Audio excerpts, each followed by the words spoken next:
The FDA has called psilocybin therapy as a breakthrough therapy, right? And has fast-tracked that through the FDA. And that's because there are so many studies. This has been the most studied psychiatric medicine in the history of psychiatry, right? In the 50s and 60s, over 100,000 participants in over 1,000 studies.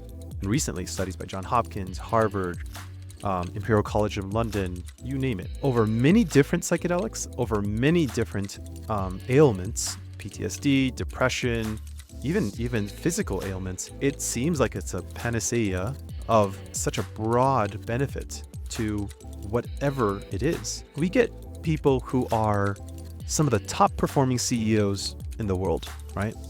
Silicon Valley unicorn startups, VCs, etc.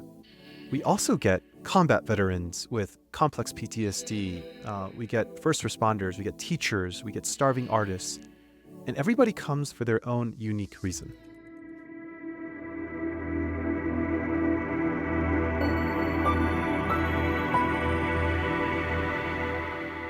So welcome to This Anthro Life. I'm really excited to have on the program with me today, Austin Mao. So really thrilled to talk with you. You're a serial entrepreneur, author, a poet, and a co-founder of Ceremonia, which is a spiritual sanctuary out in the wonderful city of Denver, Colorado, which I love very much. And what you offer here is these really interesting transformative experiences that are pulling in a bunch of different kinds of holistic healing modalities and pathways, including with psychedelics like ayahuasca and psilocybin. What brings a lot of these together, I think, is this connection between kind of science and spirituality. You talk about kind of pulling in ancient shamanism and modern wisdom. So all that to say, Austin, excited to have you on the pod, and thanks for joining me today. Thank you, Adam. Really happy to be here. Yeah. Excited to chat with an anthropologist.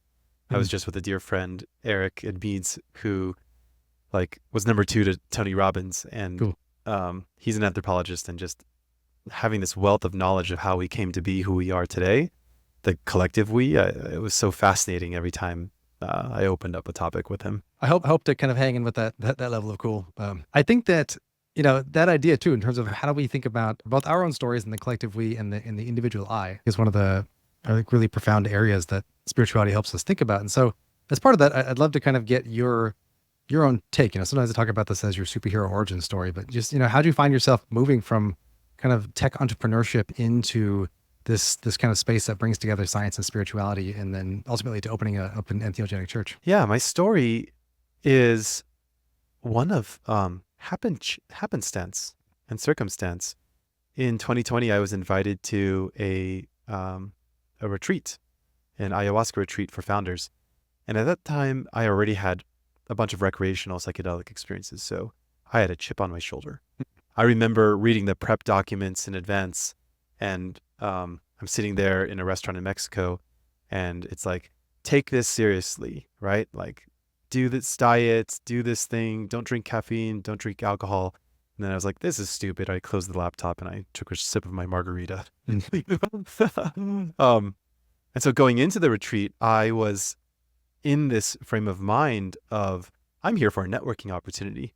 And if you've ever sat in ceremony, let me tell you, that is not a networking opportunity, right? So it was in the second ceremony that my life completely changed. Before that ceremony, I had very little recollection of my memory. In a morning workshop, the facilitator said, recollect a memory of you as a child that was really impactful for you.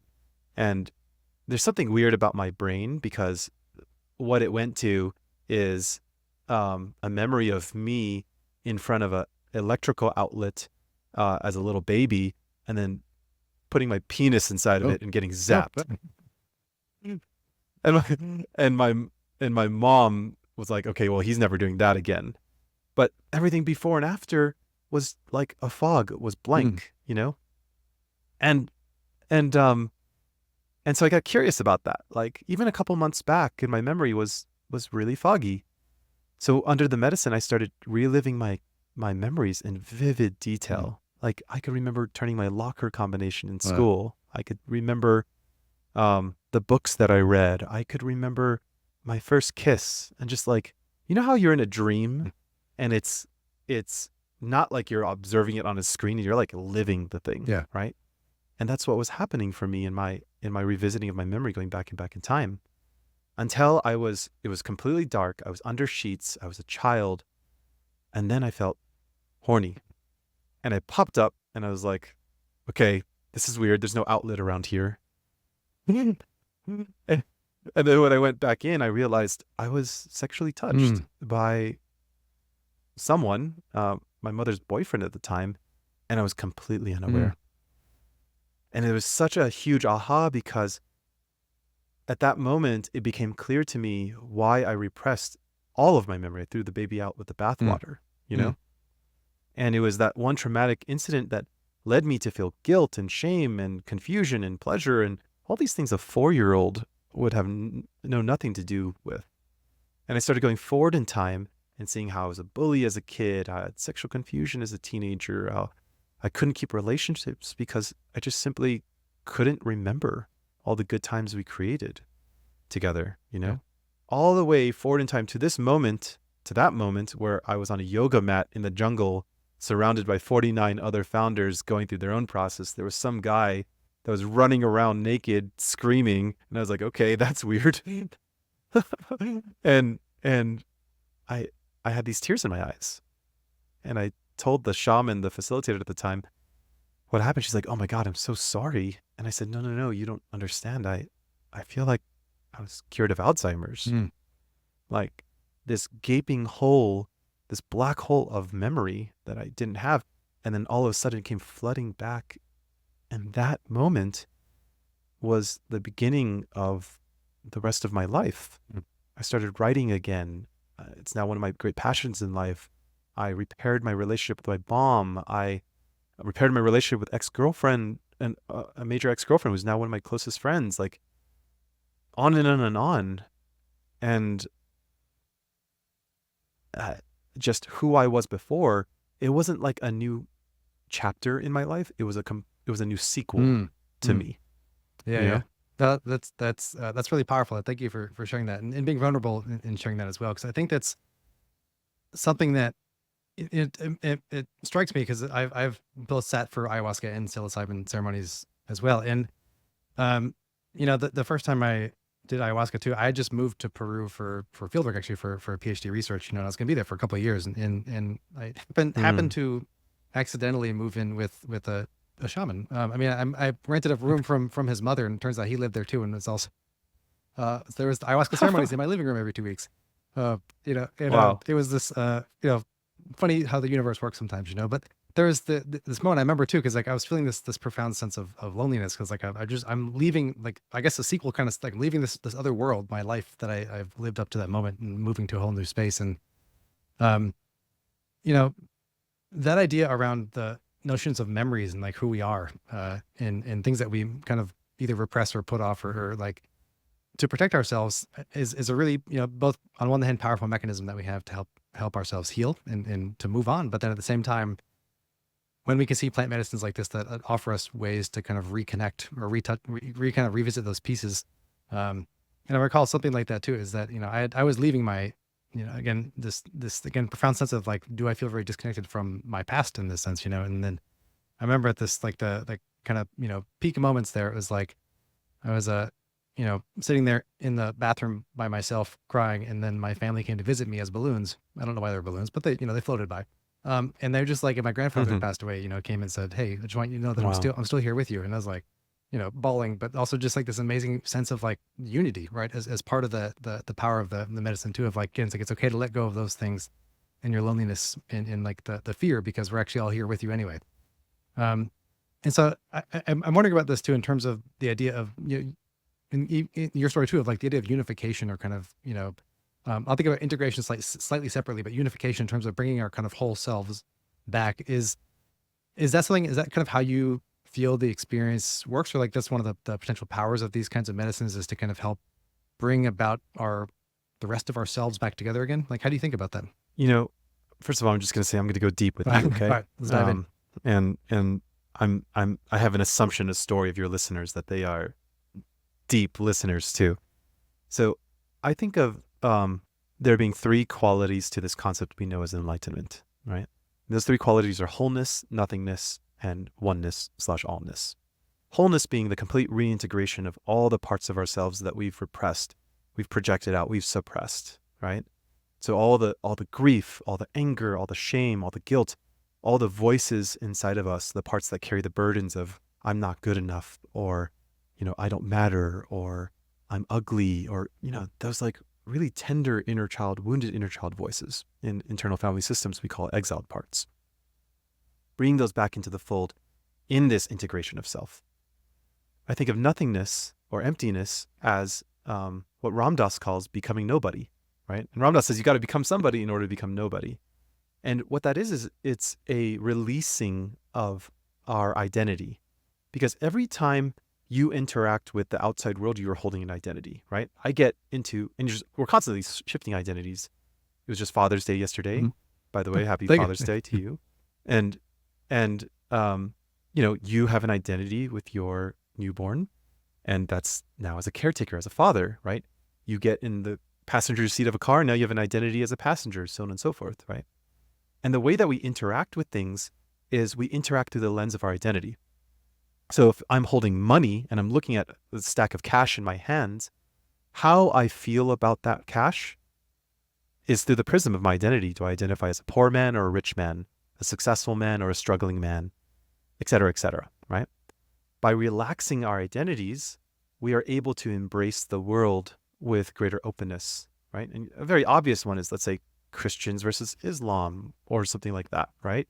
And it's like, okay, if I relax my identity of this religion, or Republican, Democrat, let's say, I relax my identity as a Republican or Democrat, then I'm able to embrace the ideas of the other with greater openness, right? And the third level is oneness or allness, which is encoded into our church's belief. It's the connection through the divinity of all things. What in Hindu culture they call Atman and Brahman, the God transcend, the God immanent, which is the God or divinity within, the God transcendent, which is divinity without, or in Christianity, the Holy Spirit and the Holy Spirit, right? So, these three qualities, I think, are worked on by different psychedelics. I believe that psilocybin and ayahuasca are really good at wholeness, right? For example, the pathway to wholeness is hard. Yeah. You get to confront parts of yourself that you're like, oh, I didn't know that even existed, and I certainly didn't want to see that thing, right? Ketamine, have you ever used ketamine before? I have, yeah. I think ketamine... Not extensively, so I don't have a ton of experience with it. Well, it's a dissociative. It produces out-of-body experiences. It's federally legal as of 2019. And I believe ketamine works on the level of nothingness or emptiness. Like, we get out of ourselves and float in the ether, in the silence between things. And then I think that LSD works particularly well on the level of oneness or unitary consciousness, like feeling this deep, intimate connection with all living things and all existence. Yeah, that's beautiful. And that was a deep answer. No, that's great. And I love it. Thank you for sharing that. Because I think that is, there is something there that, I say that resonates a lot in terms of breaking that down. And it's kind of crazy to me just to think about this fact too, that there are certain substances. LSD is obviously derived, but it's came from ergot, I think, right? And so that's interesting that there are these plants. I don't know, does ketamine have a natural or a plant version? I'm not sure or is it purely chemical? Actually, it's okay. I'm not a chemist, so I don't. I believe it's purely chemical.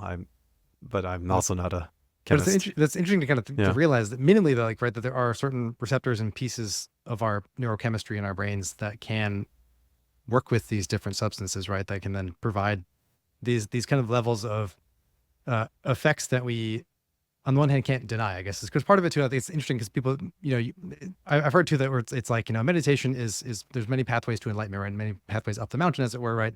Meditation is one way that you can kind of wend your way up.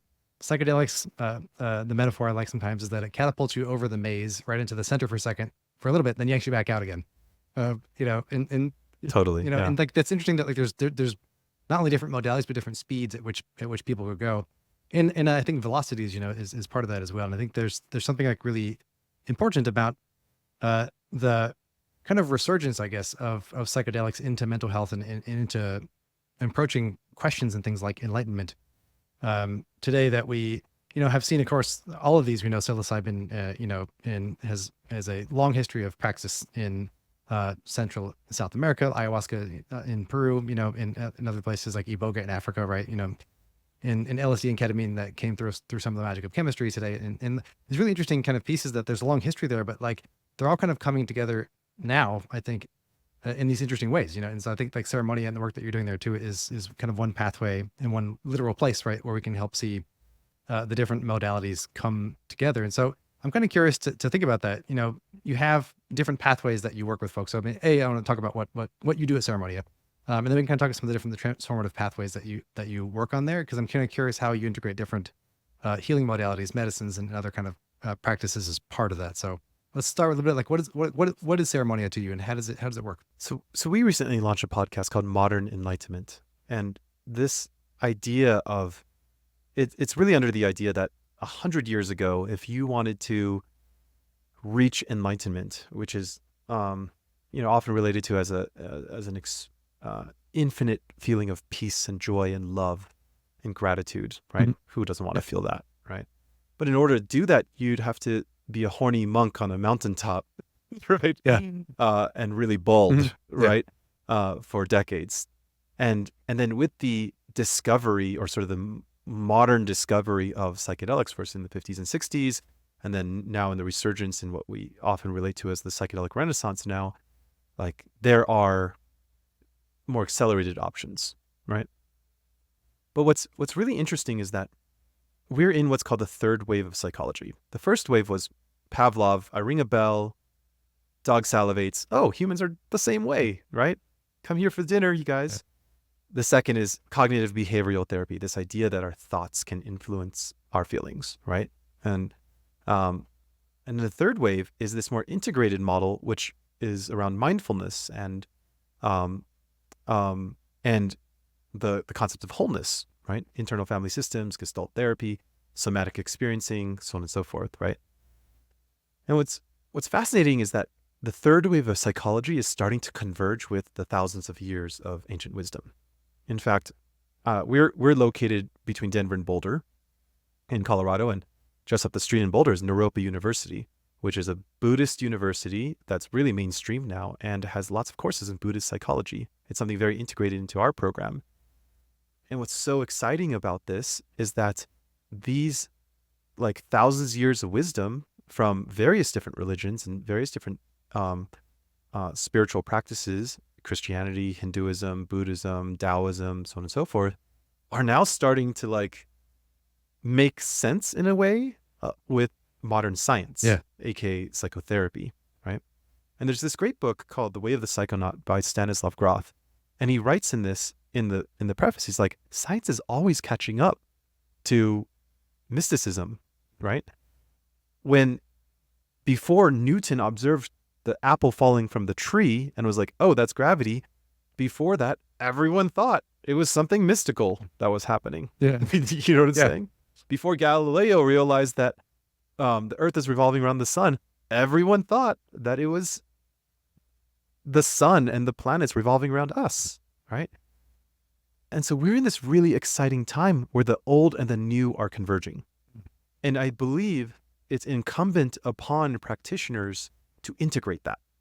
Because if you don't have the ancient wisdom, let's say ketamine clinics are a lot of that, right?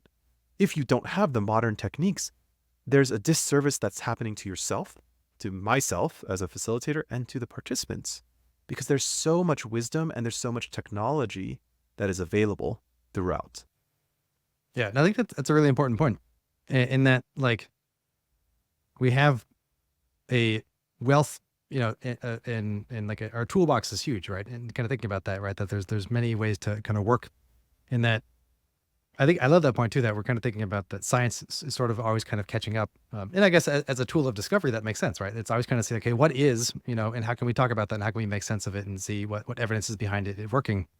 And it is interesting too, that like at the same time, like that kind of, modern toolkit of using science to talk about what neural pathways work, and how how we can have psychoassisted psychedelic therapy. It's hard to say all the things together, right? But having psychedelics along with psychotherapy together and having kind of assisted technologies, with therapists and practitioners tells us that it's a really interesting piece that's showing us how they all kind of work together too, and that they can work, right? So there's an interesting piece. It also seems around validating, right? That these there's a reason that some of these practices have been around for thousands of years, but then there's also important new information coming about how and why they work.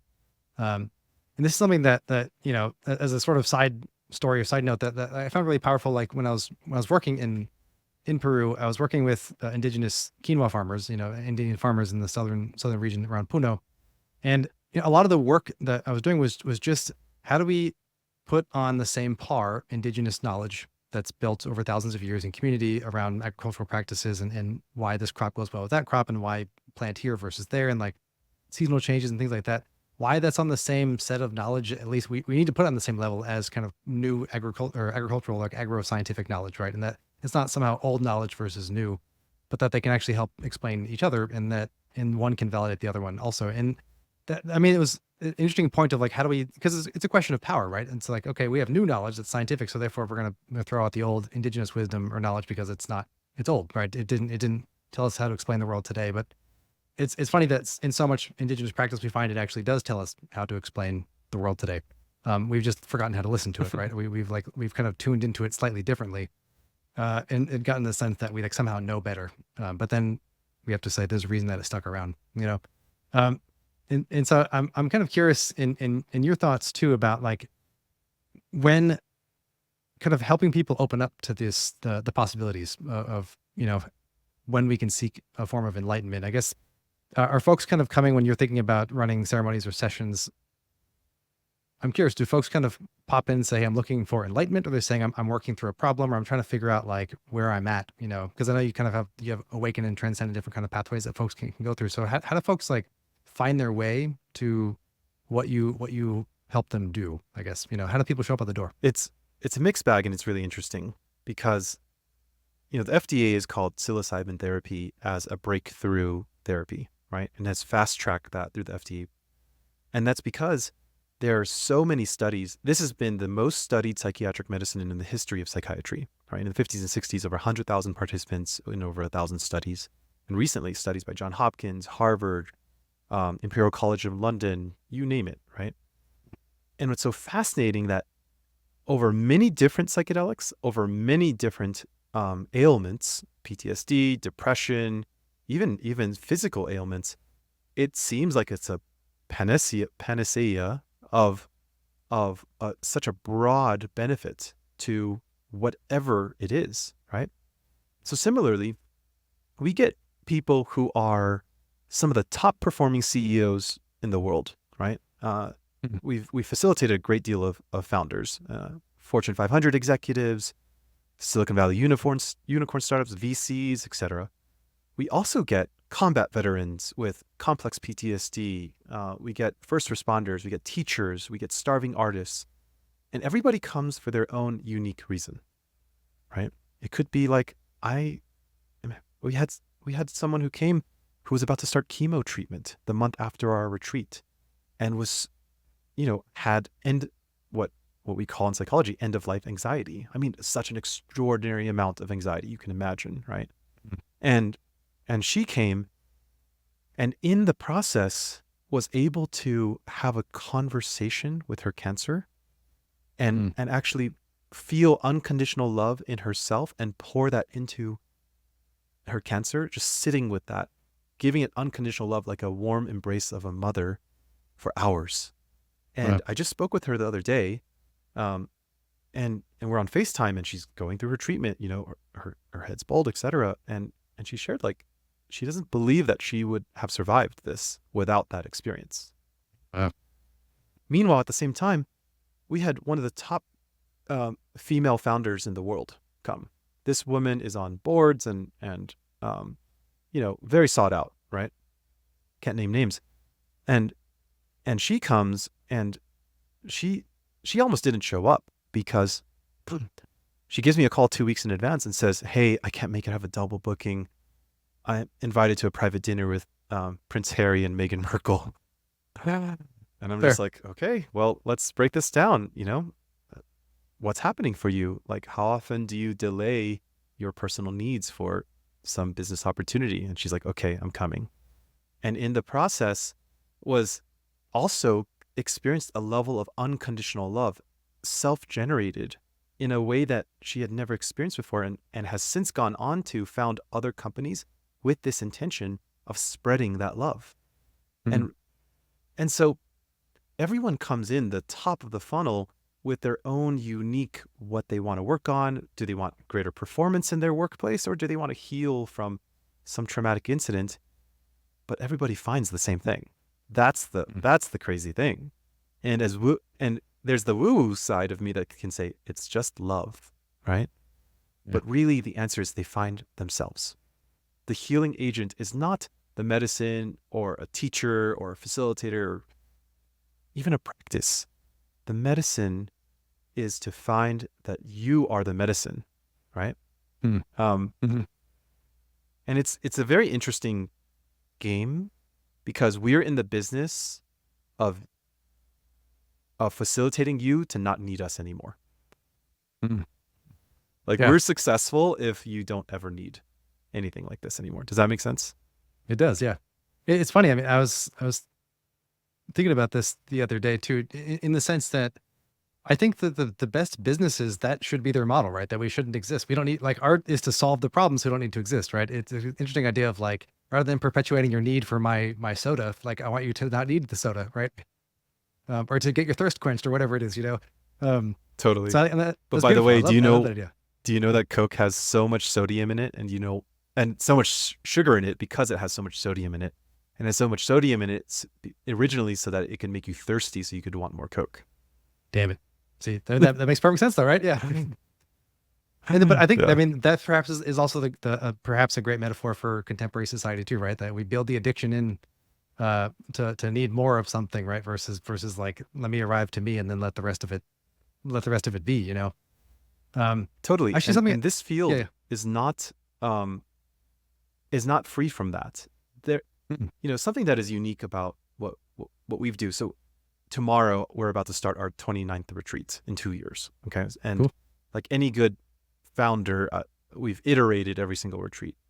And what we've kind of honed in on that works is something that I think of as content versus process, right? If you go to a therapist, you go to a shaman, you go, and they're holding space for you, think of the image of a person sitting on a therapist's couch, right? And you're sharing your content, you're sharing your stories, your beliefs, your emotions, and that person is taking notes and asking you questions and helping you with the release of your content. Valuable experience. Don't get me wrong. Everyone should do therapy. Okay. But what is long-term valuable is if you had a process. Imagine if you went to a psychology school and learned how to facilitate yourself such that in the future, when life's unknowns throw you a curveball and you are in the suck, right? You're in the fight, flight, or freeze. You know what to do with it instead of Mhm. fight, flight, or freezing, right? Yeah. That process is the number one thing to learn, to practice ahead of a psychedelic experience, because Mhm. the psychedelic experience is inherently unpredictable. I don't know about you, but I've sat in Yeah. hundreds of ceremonies now. Every single time I feel some level of anxiety or fear, because Yes. it's like 100%. I know on the other side is joy and love and peace, but going into it, I'm like, okay, what the heck's going to Yeah. come up right now? You know what I'm saying? Yeah. And so if you had the process of knowing what to do with yourself at no matter the challenge in life, right? Then your capacity to meet yourself, to meet a psychedelic experience is so much deeper. So you can go deeper with less medicine, or you can hold more medicine without getting into a bad trip. Does that make Mm. sense? Yeah. Yeah. No, I think it's a great point. Um, cause it's like, it reminds me that the, the entry point for a lot of folks, I think, or more mainstream audiences, I guess I would say, into thinking about psychedelics, right, was Michael Pollan's How to Change Your Mind. And I think one of the pieces I was glad that he brought up in that book too is just the importance of set and setting it also, right? It's like understanding that, one, these are going to be inherently unpredictable experiences. And then on top of that, or with that, being with the right place that you feel safe, that you feel secure enough to be vulnerable, right? Is, I think, really what that is. And then being amongst the right people, right? Whether it's, therapists or loved ones, or a safe community as part of that. And I love this idea too of like, I'm just putting that in my head together with the idea of content versus process, right? And like being able to extract or work with the process of that understanding how you go through something, especially something that is inherently unpredictable, then it's less about what is it that I'm going to experience, but more of how am I going to go through that process. Um, and it's something that I've, that some yoga teachers have shared with me that I found really valuable over the past year. Um, in a different kind of practice, but just getting the sense that like it's simple, but a truth for that, like we can't choose what happens to us, but we can choose how we react, right? We can choose what we do with what happens to us. And the more we can kind of get a handle on that process to then be able to just, I feel an emotion, I accept it as it is, and I'm watching it, and then I can choose what to do with that. And may I then choose in a way that helps me, fulfill my heart's purpose or kind of act out of love in some way, right? It sounds a bit woo-woo, but at the same time, it's understanding a bit about one's own process in that piece. And so it's like being able to kind of put some of those elements together with these other questions of like, if you're going into an unpredictable space, or adventure or roller coaster, being willing and able to kind of be okay with that process. I think that's a really powerful point. And a lot of this too, I think, is helping folks get a sense of that, like to understand that is a bit of what this process is, especially the psychedelic part of it, right? We may do other healing modalities that are not quite as psychoactive, but how they can kind of work together. I think it's something that's really powerful. So I love that idea. Something I wanted to ask you about with that too is that I was going through your blog and looking at some other stuff that you've written. So so I'm glad that you're writing. And you noted that in 2023 you had your Burning Man ending message, and I was at Burning Man last year also. And it was the Great Burning Man flood, right, of 2023. It was a very strange experience, but I appreciated what you had written about there too, is like thinking about, you said you kind of committed doing a sober burn for 2023.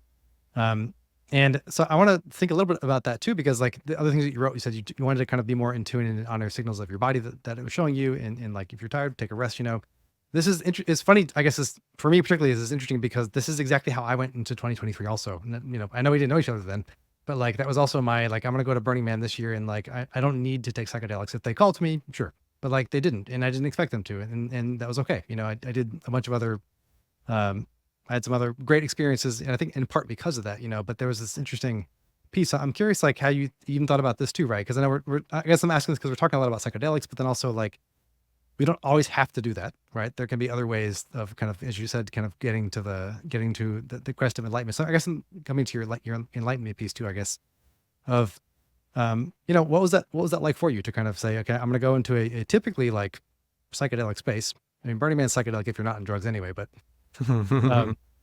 what that process was like for you, and how you kind of think about how to listen to yourself, I guess. I'm thinking about this process question too, right? Like learning how to listen to ourselves, I feel like is part of that process, but is that how that tracks for you in terms of your experiences? Last year was my 12th Burning Man in a row, right? That's impressive. I got engaged at Burning Man. I got married at Burning Man. Cool. I had my first LSD experience at Burning Man. So, it was committing to going into a sober burn was something very new for me. The year prior was when Burning Man reopened to the masses, right? Mm-hmm. After the Renegade, etc. And I remember floating around Burning Man disembodied. What I mean by that is I was chasing, right? I was chasing after experience, chasing after this art car, this party, this event, so on and so forth. And I wasn't being present. And even though that was a really tough Burning Man from an environmental standpoint, I don't know if you were there, it was really warm. There was a lot of, the roads were terrible, etc. What I ultimately remember is not remembering my experience. And that's because I was not present. And so going into last year's Burning Man, first, just a caveat, like I did Iboga 2 days before Burning Man started. Wow. So that was part of it. That's a powerful West African plant medicine. That's a 36-hour ceremony. That's a whole nother conversation. But what I have been moving my life towards as a whole is greater intentionality, right? I often get asked by, alumni that come through our program, like, do you drink anymore? Like, is it okay for me to have a glass of wine? And I share a story of how when I first started to do this work, I was like, I'm going super healthy. I'm swearing off everything. I went vegetarian, etc. And then I recognized the instances where when I would have a craving, I would immediately feel guilt. And then there would be a background of shame, right? Oh, I'm not doing this good enough, or I shouldn't even be craving this thing, etc. And then I remember Ram Dass talking about this. Ram Dass, a spiritual teacher, and he shared that for people that are quitting smoking, right? I'm paraphrasing. He's like, you're not, if you don't die from the cigarette, you're going to die from uptightness, you know? Yeah. And so what I decided is I'm just going to bring intentionality. So I have a glass of wine every now and then, but but as I pay attention, as I bring into awareness, what happens when I want the second glass of wine or the third? It's usually because I'm trying to escape something, escape feeling something. You could call it relax. I can call it relaxing, right? After a long day's work. But the reality is could be meditating. I could be reading a book. I could be present with my experience. Instead, I am wanting to not be here, right? And so going into Burning Man, I was like, okay, my intention is to really be here. And the rain that happened actually really facilitated that. When it started raining, I was like, this is really nice. Because all I did is my wife and I were in our Airstream and we just camped and we enjoyed the company of each other and our friends next door, and it slowed everything down. I was like, oh, this is what Burning Man can be when we slow our lives down, right? Yeah. And there's a lesson in that too. Totally. No, that's beautiful. I feel the same. Is that like there's something just really important, about it was my wife's first burn was 2023, and so like, and that was what a great burn to start with, because it was like two Burning Mans in one, right? But it's like that it was, I think it's powerful for a number of reasons, but I think that's exactly right too, where it's like everything had to shut down, and actually, like, for us too, it found that because we were in a camp of 150 people, and that's a lot of people. It's like you don't even see everybody in your camp. But then when the rains came, like, and we literally couldn't go anywhere, we hadn't yet invented our trash bag shoes, that came the next day. There was something about being all together, right? In that it was, also, we don't know what's going to happen. And then, so it's an element of unpredictability because we all did not bring a bunch of rain ponchos and galoshes, but then also we were camping together, to your point. And there was this weird point of like, yeah, this is actually what this could and should be also, right? Like that we can all be here together in this space. And I think all of us hadn't realized we were not being intentional about spending time together. It's like, I want to go run off with Austin. I'll go run off with Adam. I'll go run off with Lou over here. Like who we can go see. It was like always about getting out versus like being in. And there's something that was very, I don't know, cathartic about like, stay put, stay here, Totally. One of the important things that we explore, maybe that you could say the underpinning of what Ceremonia is this idea of connection. Okay. And I was just with Esther Perel. Do you know who that is? Oh yes. Yeah. She's Very cool. considered one of the top relationship psychologists in the world and a New York Times bestselling author on relationships.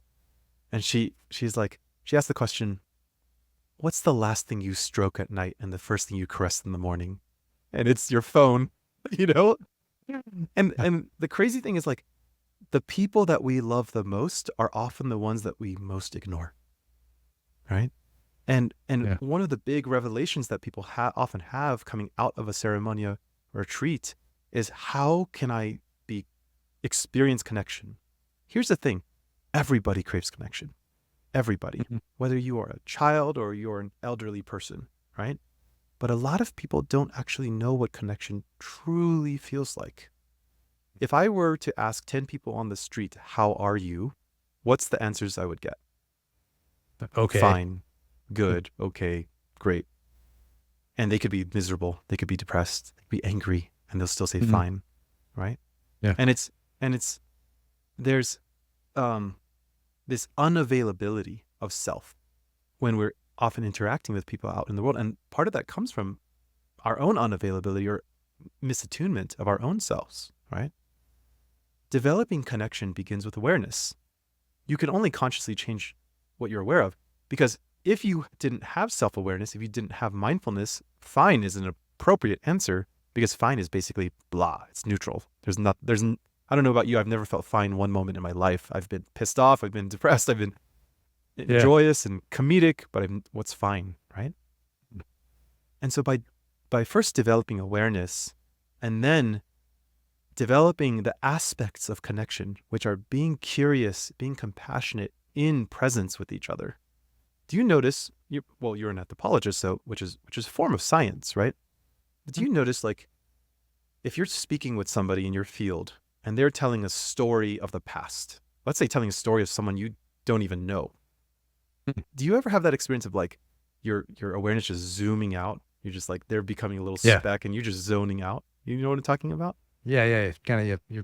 That's because, Satelliting away, the planet. exactly. That's because you are no longer feeling yourself because you're not feeling them. It's hard to relate to them. Mm-hmm.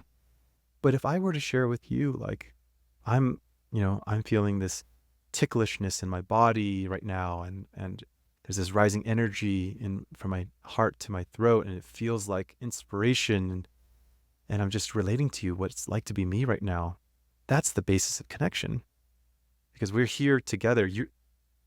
In me describing that, I imagine you're feeling me more in this moment, right? Yeah. And if I hear from you the impact of that, like how you feel, like, oh, suddenly we have this reciprocity. It's something we're really missing in our modern world. Connection. Yeah.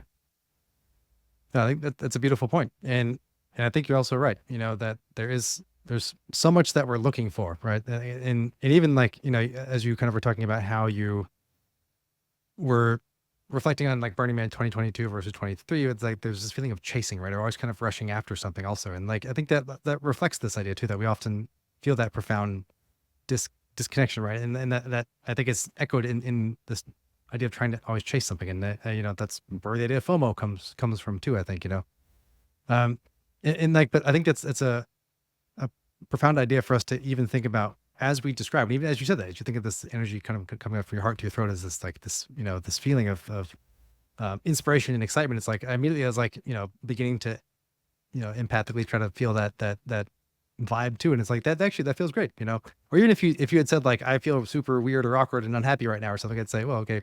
Like I'd say, okay, what does that feel like? How do I feel that as well? And so it is interesting too. It's like we do a disservice to ourselves often to just say I'm fine, right? Like it's leaving that kind of wall of disconnection up, and like both between I think two or more people, but then also between self, and what you're expressing, right? Because it's often like that. This is not even how I feel, right? Because you're right. I've never just been like, oh, I feel 5 out of 10 right now. It's like that's not really a very common thing that we do, but we kind of have this blasé answer because on the other side too, no one's on the street actually asking how you're doing, right? And it's this funny point. Like I don't know about you, I always feel tempted to tell someone actually how I do feel. I don't want to say I'm having a terrible day, but like you want to give them something beside the fine.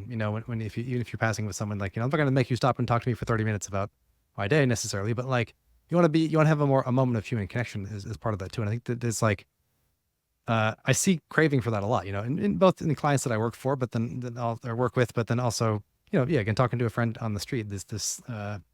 This need. And so I think there's something important there that I'm excited to hear that kind of Ceremonia finds like, and even she, like this is like an area of intentionality, is that like, how do we bring that connectivity back? And so many, it seems like, of these modalities too, because I was excited to see that you have Dick Schwartz from Integrated Family Systems will be on your podcast soon. And I think that's been such a really interesting form of psychotherapy that's come out too, in terms of like rethinking about different parts of oneself as integrating into a whole, but like as different family members, or like kind of playing different roles. And, I think that like there's again, to come back to your kind of enlightenment models to think about too, where it's like this idea of connectivity and wholeness, like are such these important parts that we can bring in. And so I guess like, how can I think about connectivity across like the ideas of wholeness, nothingness, emptiness, and oneness? Like is connectivity connect the three of them together? Do I feel all of them kind of bringing me through all of them? Like I'm trying to think about how I can put connectedness with those other elements. Yes, absolutely. So we have a window next to our workshop room, and it's full of Post-its. Okay, and in these Post-its, we have our participants write a memorable line that they heard in our in our integration process, in the workshops, etc. And there are lines like, of course, or, um, you know, I love myself again, or something like that. But a line that keeps recurring in our journey is, it's okay to not be okay. Mhm. Think about that. Yeah. It's okay to not be okay. When someone says, I'm fine, what's happening is there's a blockage to their vulnerability, right? Because in that moment, I might not feel safe to tell you that I'm having a really shitty day, right? And I've been struggling with depression, and I've been, whatever it is for that individual, right? And so why is it hard for me to share that? Well, you're an anthropologist. Maybe the reason why is, if I reveal to you that I'm vulnerable, aka I'm revealing my neck to you, you might be a predator that's going to kill me, right? That's a evolutionary, that's some evolution that happened, right? And so much of the path of adulting is to be okay knowing that you're going to be okay, Mhm. right? Yeah. That the safety that we seek outside is actually, we're constantly trying to fill a infinitely deep black hole inside, because we get to find the safety that we feel inwards. The first emotional psychologist, Plutchik, he made this beautiful, colorful emotional wheel. I used to have it on as a refrigerator magnet. Have you seen it? It says, like, here are the 6 primary emotions: joy, sadness, Oh yeah, yeah, yeah. anger, disgust, right? And then, like, secondary emotions, etc. And he says that love is equal to safety plus joy. Think about that for a moment, right? Safety plus joy. In order for you to feel love, you need to feel safe. And it makes sense. All of life seeks to create life. In order for life to evolve, it needs to feel safe. Like, if you watch a dog taking a shit, that dog is looking every which way for predators. It's the most vulnerable moment for that dog, right? Mhm. And we're not that much different, except we hide behind layers. And so much of the pathway to connection is connecting with ourselves, right? And the first step, again, is awareness, but the second step is attention. Attention is power. Where you put your attention and how you command other people's attention is your power, right? And if there is a trigger that you have where you would normally fight, flight, or freeze, imagine what would be available to you if you were able to put that attention on yourself with loving kindness. So Ram Dass tells this story of coming back to New York City after being in India with his guru Maharaji, and he's walking around New York barefoot in an all white robe. He's got a long, gray beard, right? And he gets in a car with his father, in a taxi with his father, and then in the back seat. And his father looks at him. He's like, Richard, when are you going to get a job? And in that moment, he gets triggered, and then he laughs at himself. He says to himself in his own mind, "Oh, Ram Dass, you think you're so enlightened, right? Try spending an evening with your family." Mm. I relate that story because these triggers are opportunities for us to see the parts of ourselves that we don't want to see. And wholeness is about loving those parts, giving ourselves love for those parts instead of seeking that externally, right? Yeah.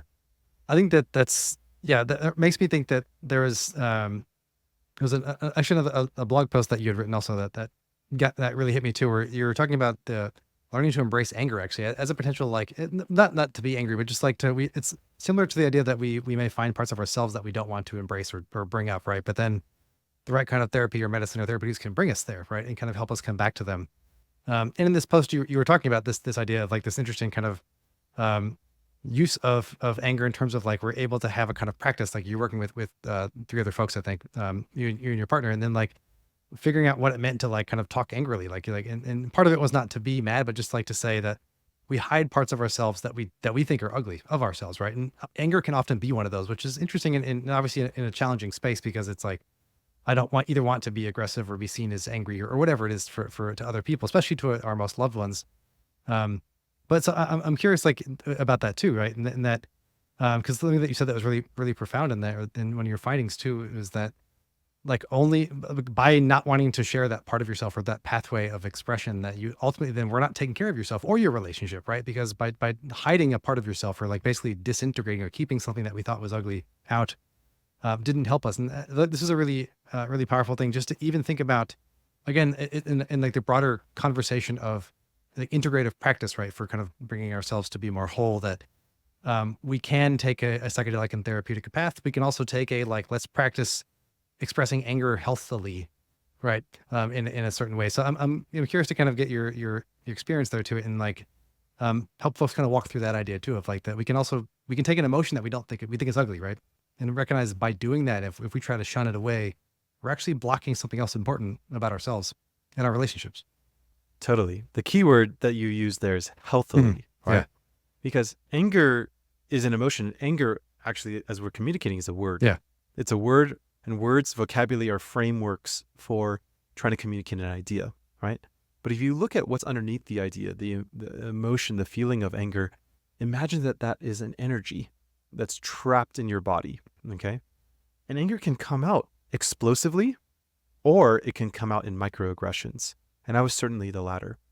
I remember with my wife, there were a string of days where I was getting more and more upset at having an expectation of, like, okay, we're going to get out the door at 6 p.m. I don't know how many guys have had this experience. We're going to get out the door at 6 p.m. It's 6:10. Oh, I'll just be another 5 minutes. It's 6:20. Just another 5 minutes. I was like, that was 15 minutes ago. You know? And then I kept my mouth shut. I kept my mouth shut to keep the peace. And, partially because maybe I just want to get laid that night. I don't know. So, but the next day, I remember like observing myself. I'd be like, hey, babe, did you wash the dishes? I knew full well that she didn't wash the dishes. And she had committed to, right? Did you let out the dog? I knew full well she didn't. And I was merely saying it to generate guilt in her, right? That's a microaggression. And I've related this story. I was on a podcast with 500,000 downloads where I was sharing a letter that I wrote around this story. And it's like, so many people could relate, because whatever your flavor of discharging that energy is, it either comes out in a conscious way or an unconscious way, or it doesn't come out. And that's even worse, because when it doesn't come out, let's say anger that we have towards our parents, right? And let's say that's something that gets trapped for a really long time, that gets trapped in our bodies. And that energy that gets trapped in our bodies, there's great science, a book called Body Keeps the Score, that shows that trapped energy can lead to ill health, to cancer, to heart attacks, to sickness, to disease, to the degradation of our immune system, right? Now, there's a healthy way to communicate anger, and I'll do it for you right now. Ready? Hey, Adam, I'm feeling anger right now, and I have this need to feel seen and heard and honored. And when I experienced getting cut off or interrupted by you, then I felt like minimized. And my request is that we slow down our conversation and acknowledge what each of us says. By the way, this is hypothetical. You've been doing great. I'm just like, yeah, like that's a form of healthily sharing anger. Does that make sense? Yeah, that's really important too, because it's oftentimes we have, that fight or flight moment where it's like, I get mad and I want to either just throw something out, because I think exactly as you said too, like the healthy way is to say, I would like to be seen and heard, versus I'm going to snap out so that you see and hear me and can't deny that I'm here, right? I think it's interesting to recognize that we're seeking to accomplish the same goal there, right? But like the pathway through which we do that is fundamentally different. And I also appreciate what you said there too, in terms of it can be explosive or these microaggressions too, that we sometimes don't even recognize. Like, we know I'm mad, so therefore I'm going to say the thing. I know you didn't do the dishes, but did you do the dishes? Not because I want you to know that I know you didn't do the dishes, but because I want you to feel guilty about it. And like, recognizing that pathway also, I think, is really, really a powerful thing to recognize. Like, what am I doing? Right. And it's like, can I pause to say, why am I choosing to express this feeling that way? Like, why am I choosing to like go down this like sneaky side pathway that like, or I think I'm being sneaky, right?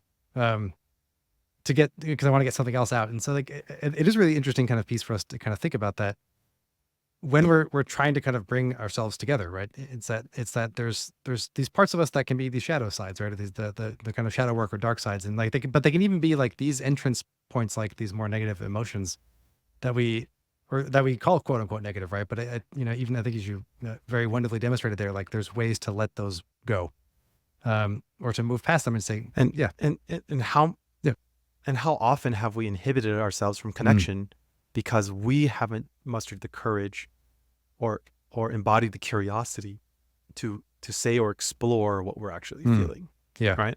That's totally true. And I think that comes to the safety question, right? That I don't, it's a part of it is like, do I feel safe expressing actually what I feel, or not, Oh, in totally. like, and that, I think that's a magical moment there too, of like, how can we learn to do that for ourselves, but then also like, because it's always in conversation, either with us, with ourselves, or with others, right? And a lot of it we like learn, society tells us, don't talk like that. Don't actually tell somebody how your day is, right? Say I'm fine. We get all these like subtle and not so subtle cues of how we're quote unquote supposed to act, and that we internalize a lot of those, and then, um, to your point too, like we may take some anger with our parents that we didn't even realize we had when we were 16 or 12 or 10, and then it pops up, when we're 35 or 40, in a really weird way that we relate with our spouse or our best friend or something, um, and it's always interesting to have these moments when you hear people, to come back to your sequel point from the beginning, right? That like when there's these moments of profound transformation, when like we didn't just change the chapter, but like the book ended and now we're in like part two, you know, that are I think really powerful for us to then say, this is like, why and how can I make a change? And so, I don't know, I'm relating this back to in like this point. I think it's very powerful to even kind of think with your story too, and then how we can take something that opens us up in a way that makes us very vulnerable, and then create a powerful, new pathway, new wave, and new opening for others too. So, I just want to say I applaud the work that you're doing. And I think this has been a great conversation so far, and I am excited to know that you've got a book coming out also, and like that we can hopefully dive into that when that comes out as well too, and kind of think and dive deeper into the idea of modern enlightenment, because it's to me such an exciting place, and also like, what does it mean to provide new spiritual spaces for folks? I mean, and maybe if you have a few minutes, I'd love to talk about that too, real quick. Just like this idea of like how we can bring those about. The fact that this is, working with an entheogenic church, that you've created, like that idea, like you have to go through these like odd legal structures in the United States to be able to have a certain kind of business practice, right? But then on top of that, like a therapeutic and plant medicine practice. I don't know. So I mean, it's like, I don't know what my question there is. It's just like, it's been such an interesting journey to me to kind of have to go through that process. Um, Given the odd structures that we have, and like, we are seeing the FDA change their stance slowly on plant medicines and psychedelics. But then also, that you took that bold step of saying, you know what, well, I've had some profound changes. It's time to do something new. Let me take this curious path that is, I don't know, were you following your curiosity? Like how, in entheogenic church, how'd that become the answer of the next thing to do? Well, being a church is actually a very meaningful status for us. And it's so much more than a legal status. One of the participants that came through our container was the president of Unity Oh, Church, cool. which is a Yeah. mega Christian church on the East Coast. And I'll never forget, such a gracious man. Um, he had on his altar, and altar is like just something next to your mat as you're undergoing the psilocybin in ceremony, a framed picture of Jesus, right? And in our center, we have religious symbols from all religions: Buddhism, Islam, Christianity, Hinduism, Egyptian, like Greek, like all over. And I remember seeing this beautiful smile on his Mhm. face as he was looking up. And he shared with me later that he felt the greatest connection to Christ that he's ever felt in his Wow. life. And what's so fascinating is his story is not unique. One of our co-facilitators was a Catholic priest for 20 years, then a Zen Buddhist monk, and then became one of the world's top psychologists and IFS trainers, right? And coming through our container first as a participant, he rediscovered his spirituality, which he had lost when he was running UN refugee programs in East Wow. Africa for the Catholic Church. I mean, so, if you really think about like, what is a church? as an anthropologist, you must know this, like the church was the safe haven. It was the gathering place of community, Yeah. right? In wartime, both sides could gather in a church and be safe from killing each other, right? In peacetime, people would gather in a church, and that's where the community would get together. That's where we would support each other, so on and so forth. So in our church, number one, we have our beliefs published on our website, ceremoniacircle.org, but we've summarized it into a few points, and I'll summarize it even further for you. It's really that when we let go of our protective parts, we are able to feel ourselves more. And when we feel ourselves more, that is what feels like spirituality, right? And we say that truth is subjective. Like what you experience as your truth is yours, and no one can deny that. But there's also an objective truth there that when it's experienced, it feels like love, gratitude, peace, harmony, unity, right? And that subjective and objective truth begin to merge the more that we let go of the things inhibiting us from ourselves. Yeah. Right? And then these plant sacraments of psilocybin and ayahuasca are accelerants to help us commune with that feeling. We gather every Sunday. Our integration process, in fact, preparation and integration is literally, we meet in community every Sunday. First the potluck, then sharing our challenges and celebrations, then the practice called circling, which is a workshop that we run in our program. And so, people have this transformative experience, this profound experience, which culminates 99 times out of 100 in a deep spiritual experience. And then they're able to come back to church, to community, to supporting each other, etc. And I love that too, because it's bringing all the things that I remember from church as a kid. It's, I guess, what it's a very similar story for many, I don't know, many folks that like maybe have grown up religious, but then found their way out of it for various reasons, right? And then found some sort of reconnections to spirituality through different means, right? But then recognizing that like some of the fundamental powers and social goods of church communities themselves are what you're describing there too, right? Of like that it's a safe place that people can come together to build a community, to build a sense of shared identity, and to integrate right into their lives those deeper meanings. So I think that's actually really cool. But Austin, I want to thank you so much for joining me on the podcast today. This has been a enlightening conversation, and I've really enjoyed chatting with you. And I hope we can do it again, especially when your book comes out, and deep dive from there. But thanks again for joining me. This has been a lot of fun. Thank you, Adam. This has been great. Cheers. Yeah, really appreciate you.